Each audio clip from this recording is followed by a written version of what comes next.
Listen,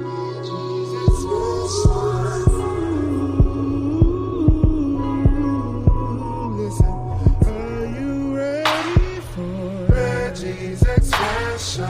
Feel a little more with Reggie's expression. Come down where the talk is real. Reggie's expression. Never neglecting how you feel. Reggie's expression. This is Reggie's expression.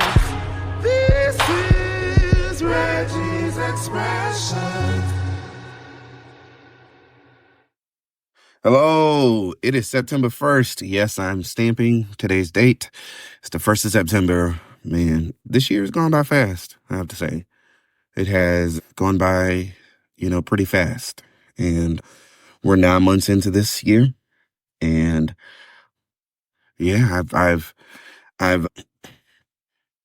looking back at it, it just seems like it's, the older you get, the more time zips by. Before you know it, you're celebrating, 8 years in your house, 10 years married, or 10 years together, 9 years married, 2 years, since your niece came. And it's interesting because, most of the time when we look at time, we're looking back at it. We're looking at it in the past tense, which probably means we need to do more focusing on the present. So that's why they call it a gift.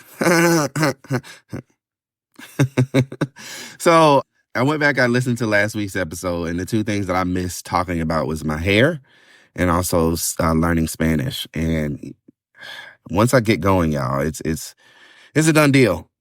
And I try to remember as best I can. I got my notebook here next to me to keep me back on track. So we're going to talk about a little bit about my hair. And this episode is going to be mostly about me learning Spanish.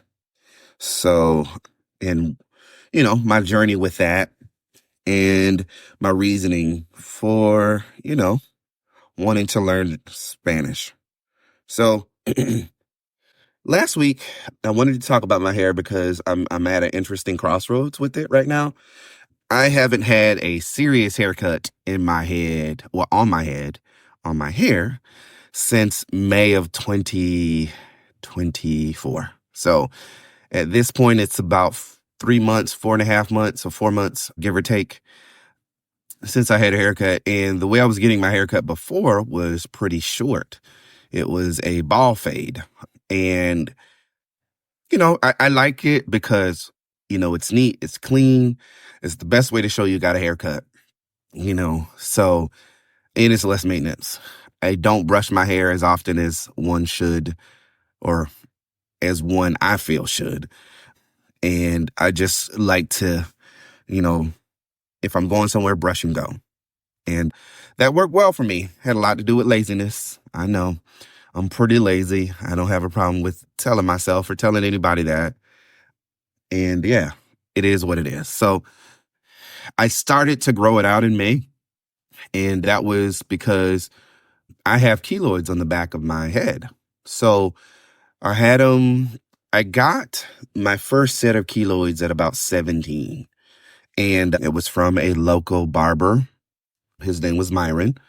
And yeah, I guess he didn't clean his clippers, or maybe I just is a cut. Because what I know from keloids is this.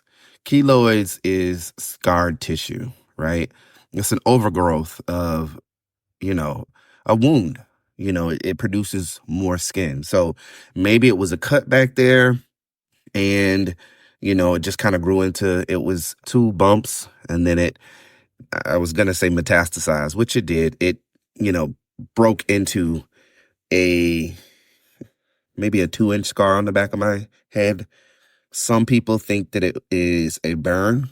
It looks like a burn. Well, I say that because my barber yesterday that I got my haircut, which wasn't my normal barber, he said that he thought it was a burn. And a lot of people don't notice it.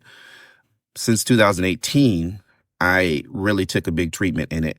Over the years with the keloids on the back of my head, I have gotten shots. I've gotten liquid nitrogen. Liquid or frozen nitrogen. I can't remember over the years. And that stuff is painful, going directly into the wound is very painful. So for a number of years, I could not disassociate the pain that I had with it. So I didn't. But in 2018, I decided to go ahead and get the needle or the injections back in my head again, because I just wanted to be free of having that self-consciousness about it. So I treated it. It was probably over a course of 6 months. And, that lasted for a good portion. And then I would say probably within the last year, it started to, bleed again, become itchy again, and start to be easily irritated. And that had everything to do with because I was keeping my haircut close. Because like I said, I was going with the ball fade. And for a guy like me, that's not the best thing, because I do get, razor bumps and keloids and all that other stuff. So, I don't really want to, have all that. So I get to the point, Reggie. So back in May, I decided, after I got my round of medicine, to treat my keloids again, which I have to say is great. It's been amazing. The skin back there now is almost non-existent. Like, it's pretty flat. I don't have irritation anymore. I treat it every day with medicine. I don't know the names of the medicines that I put on it, but, I have 2 that I put on during the weekend, and then the other 2 I, put on during the week, and it's worked amazing. So anyway, I stopped cutting my hair and, let it grow. So, I am a low maintenance person. I've been a low maintenance person for a number of years. So, it's kind of it's a journey for me when it comes to hair. So recently, I would say probably within the last couple of weeks, I made the decision that I want to do the twist.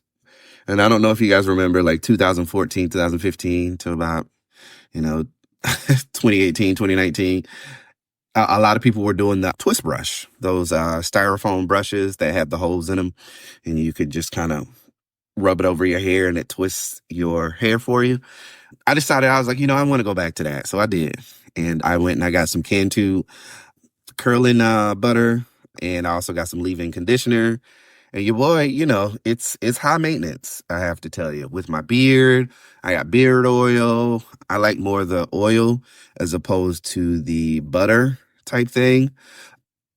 And, it's been a plethora of like smells and, like a level of, attention that I haven't given myself in a long time. So, but yeah, I have curls in my hair now, or, twists in my hair.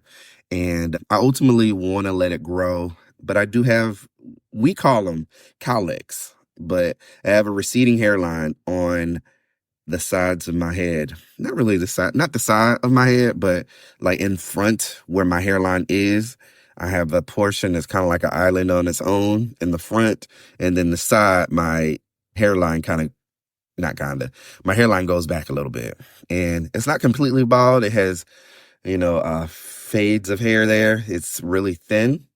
And, I'm just trying to navigate that. And at first, for a long time, I didn't grow my hair out simply because I had those cowlicks, or receding hairlines. I had that. And I've had that probably since my mid or late 30s. So, and now my beard, it has a little gray in the front. It's the only section that's gray. And I'm letting that grow too. And, I have a lot of breakage in my hair. But I say all that to say I want it to grow. I'm probably not going to get it cut as short as I was getting it cut again for a while. I haven't been doing weddings, so there hasn't been a need for me to get it cut as frequently as I was getting before. But yeah, it's a nice little chong. I like to call it a mini afro. And, I get it lined up. Like yesterday, I kind of got a blowout, if you will. I don't know why they call it that, but my barber, he's a guy that I knew worked at Sprint a number of years ago. And, he's a barber now. So yeah, he did a really good job. He did a really good job of sculpting my beard, and he did a very good job of cutting the hair. Cause I didn't want it to be cut, per se, because that just eliminates what my ultimate goal is. But I do want to look, presentable. I want to have, I like that edged, clean cut look. And I think, getting that fresh haircut and keeping it maintained is the best thing to do to, keep it looking good. So that's what we're doing. So, yeah, so it's been a journey for me. There has been days where I haven't felt like combing my beard. I'm trying to keep it soft. I get discouraged sometimes because it gets the breakage and I see a whole bunch of my hair in the sink, but I don't know if that's just from dryness or what's causing that. I also know that split ends could happen too.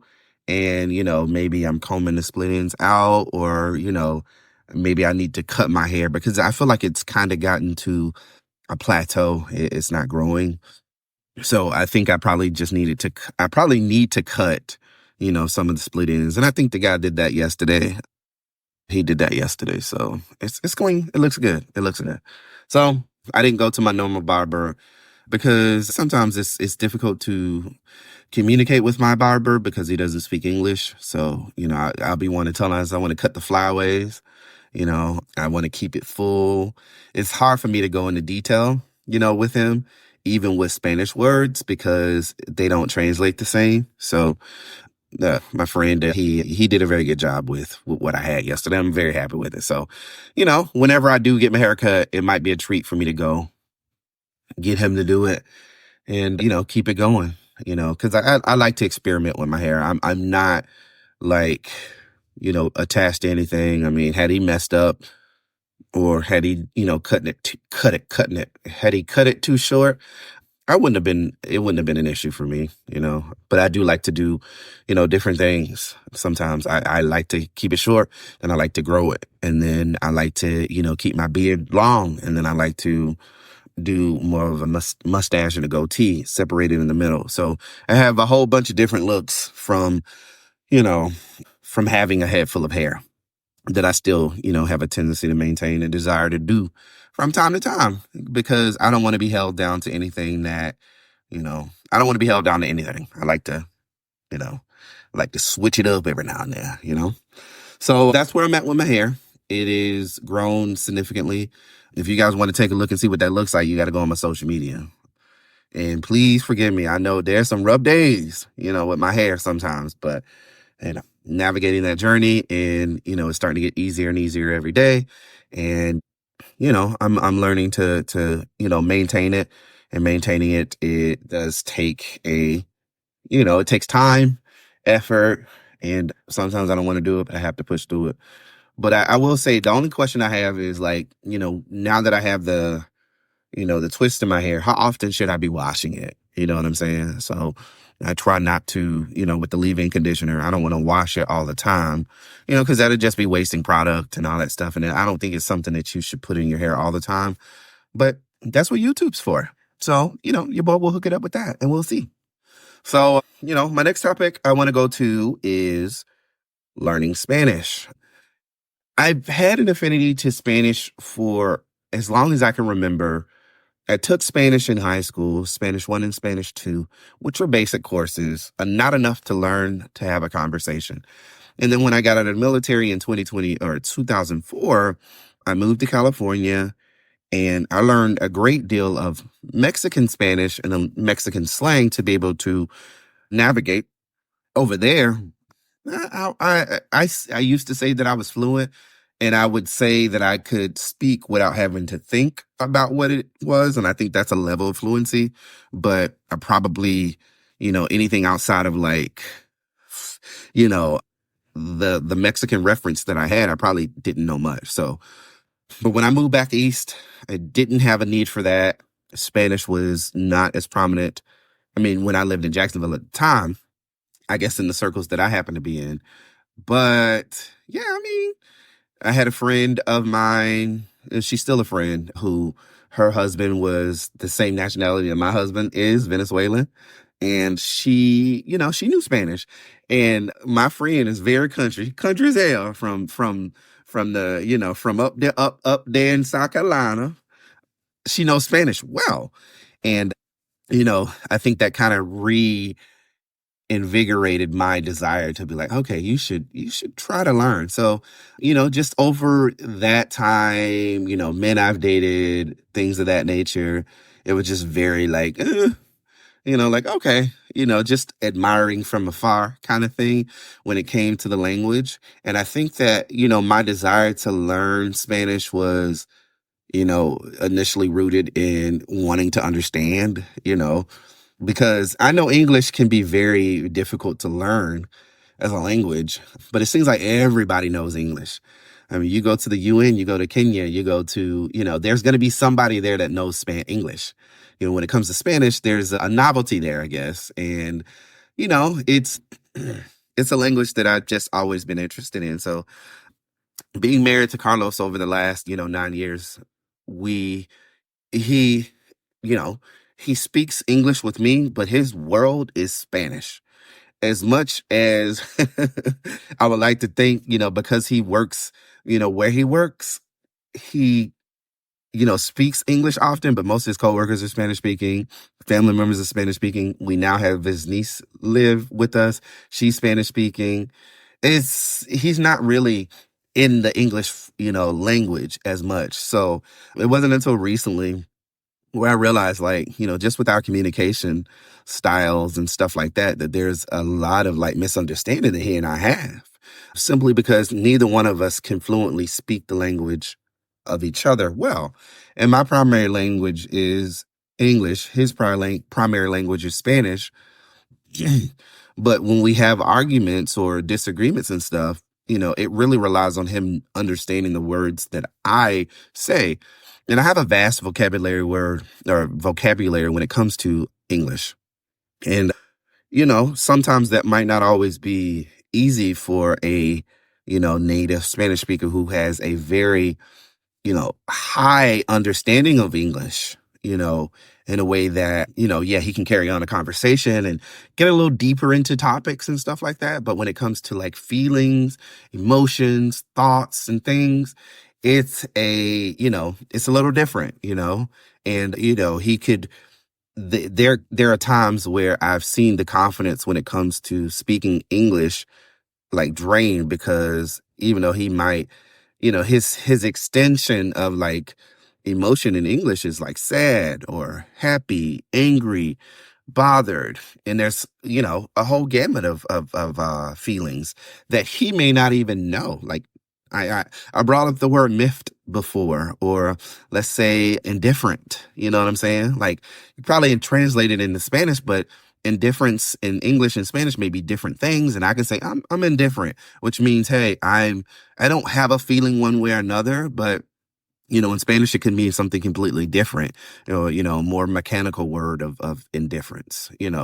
So it's that desire or that disconnect to me when communication, is a big thing for me in our relationship. I want to be able to communicate with him on a higher level, whether it be English or Spanish. So I really just took a step back.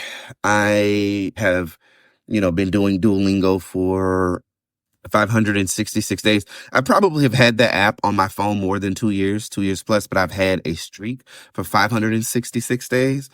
And I'm very happy about that. But I do understand that there's going to be way more English or Spanish that I need to learn. And I don't feel like it's any different than where I was at before. You know what I'm saying? Like, I don't feel like I know more. And I really have to put myself out there with learning. So I purchased a course called Speak Spanish Faster. Rocky Rodriguez. He's somebody I've seen a lot of his videos, I've seen a lot of his videos, and I just really like how his approach, his personality, who he is. I don't really know him, but just how he presents it, it's a very, conversational and warm, introduction when it comes to Spanish. And some of the stuff that he's, kind of explained in terms of like the way to understand it has been really helpful, with me retaining a lot more of the language than I had in the past. So, I feel strong enough now to be able to weave in and out of Spanish and have a conversation with somebody as I did before. I can tell you for sure I did not have that thought or feeling when I was just doing Duolingo only. So in his course, it's a decent, chunk of learning, some with conjugations. He don't really dig too much into that. But the thing about it is once you purchase the course, he updates pretty regularly, you know, different things that he does. He likes to decode Spanish songs and, decode conversations that he has. And, it really is helpful to, again, his method, of teaching Spanish is a lot more immersive than I've seen in other places. And I just like him. The other ones, Babbel, they all seem very scientific in a way, and I don't really connect with that. So he's the one that I chose. And I like the course so far. I'm in week 1. I finished week 1, on Tuesday, but then I realized, Reggie, you're probably going too slow, or too fast. So what I did was throughout the week is I went back and I listened to those episodes again so I can just have a frame of reference. And I am noticing that, like I said, I'm retaining more and that the words are starting to become a little bit more familiar and easier for me to understand. So shout out to him. But I'm going to try something in Spanish, a little Easter egg for you guys. And, I know I have pronunciation down well. My husband and his friends often talk about how well I speak, but when it comes to certain words, and I'm not doing this with any, I was going to do Google Translate, but I was like, I don't want it to sound like it is something that came from Google Translate, simply because sometimes the stuff, it doesn't translate well. So here goes. Mi nombre es Reggie. Yo tengo esposo. Yo tengo 10 años con mi esposo. 10 años juntos, matrimonio 9 años this year, y vivimos con mi sobrina Stephanie y 3 perros, Cari, Rico y Tusi, y yo quiero hablar o aprender español porque mi esposo y sobrina hablar español mucho. Yo quiero entender, yo quiero hablar con ella y él mucho, pero muy difícil para mí porque yo pienso en inglés. Yo necesito traducir en español. So, difícil. Yo pienso mucho.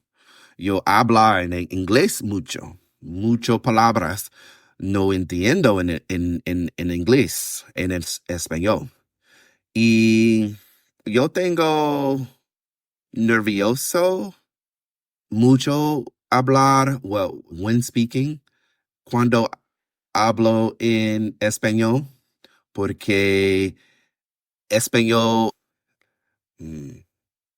Spanish speakers hablan español muy rápido. And yo digo, despacio, por favor. I just learned how to say that. So, pero de clase yo tomo es más fácil y mucho cosas y ejercicios yo probar. That may not be the correct word. Ejercicios en hablar español. Pero yo quiero practicar mucho, hablar mucho con otros gentes de español y esposo y sobrina. Pero difícil, pero I want the smoke. I want to be able to bring it. You know what I'm saying? That's what I'm trying to say. So that's me speaking Spanish, man. And, my reason is to, for the connection with me and my husband. I tried to say that in Spanish, as broken as it was. And, the journey, it's been very casual, but I'm immersing myself. I have changed my language on my phone to Spanish only. I am going to be listening to Spanish podcasts, for, as best I can. And yeah, I do want to, become fluent, more fluent than your boy already is. So it's just some of the small things that you got to do. And, I one of the things that Rocky said in his video is stop trying to speak Spanish so fast. You know what I'm saying? Like, okay, take some time to learn the language. And then once you learn it, then try to speak it, But it's difficult because you want to try to apply the things that you've learned. But as you can see, your boy did that and how messed up that was. So, all right, guys, that's all I got. I hope you enjoyed the episode. Thank you so much for listening. Please don't forget to tell everybody and their mama about it. If you do want to support your homie, you can reach out at Reggie's Expressions on Patreon, and that's REGGEE_S Expressions on Patreon. Right now it's free. Later on, once I develop more, I will, start adding the tiers, and it is completely optional. You guys can also find me on Instagram at RL Sakura Garner, and that's ARE_EL_Sakura Garner, no dash. And then on Facebook, you can find me at RL Socorro Garner, and that's ARE space EL space Socorro SOCORRO dash Garner GARNER, and TikTok Reggie's Expressions, all one word. All right. So you guys enjoy the rest of your day. I hope you enjoyed the episode. And as always, I would love to hear from you guys, interact, and tell me what y'all think. All right. You guys have a good week. Happy September 1st. And I hope your year is going well.